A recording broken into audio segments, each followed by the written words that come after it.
Le chemin de la sanctification. Proverbe 3, verset 11. Mon fils, si l'Éternel te corrige, n'en fais pas fi. S'il te reprend, ne t'impatiente pas. Chers auditeurs de Pain divin, nous commençons la méditation d'aujourd'hui par cette pensée de James Bordson.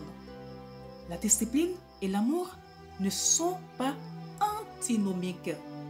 L'un est fonction de l'autre.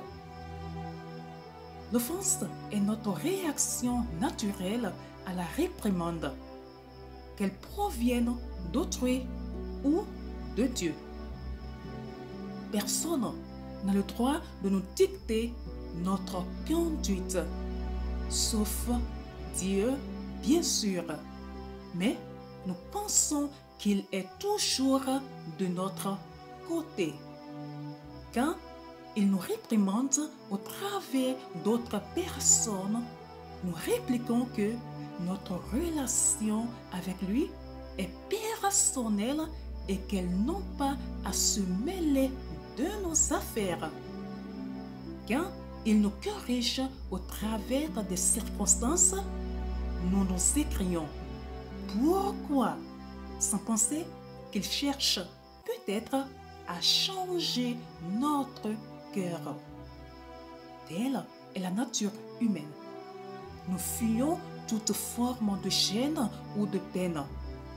Nous passons la plus grande partie de notre vie à chercher plus de confort, à nous faciliter la tâche, à nous élever davantage, à tenter d'éviter douleur et privation. Et quand l'attaque est personnelle, un reproche par exemple, nous réagissons très mal.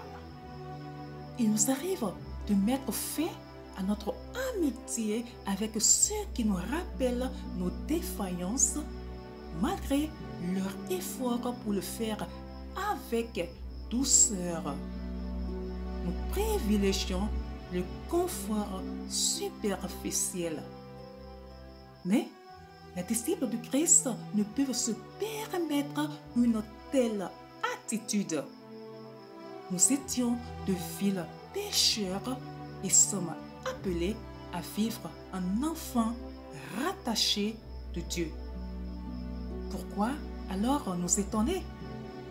Pensions-nous pouvoir passer d'un état à l'autre sans que rien ne vienne perturber notre existence? Impossible. Nous devons endurer beaucoup de discipline sur le chemin. Sinon, jamais nous ne pourrons être remodelés à l'image de Dieu. Nous confondons souvent réprimande et désapprobation. Il nous faut comprendre que les reproches de Dieu ne visent jamais à nous condamner, mais toujours à nous édifier. Il s'agit d'une édification douloureuse, mais qui en vaut largement la peine. Au dernier jour, nous nous tiendrons devant lui et répondrons à ses pieds notre connaissance infinie pour les épreuves traversées et la discipline imposée. Elles nous seront rendues rayonnants pour l'éternité.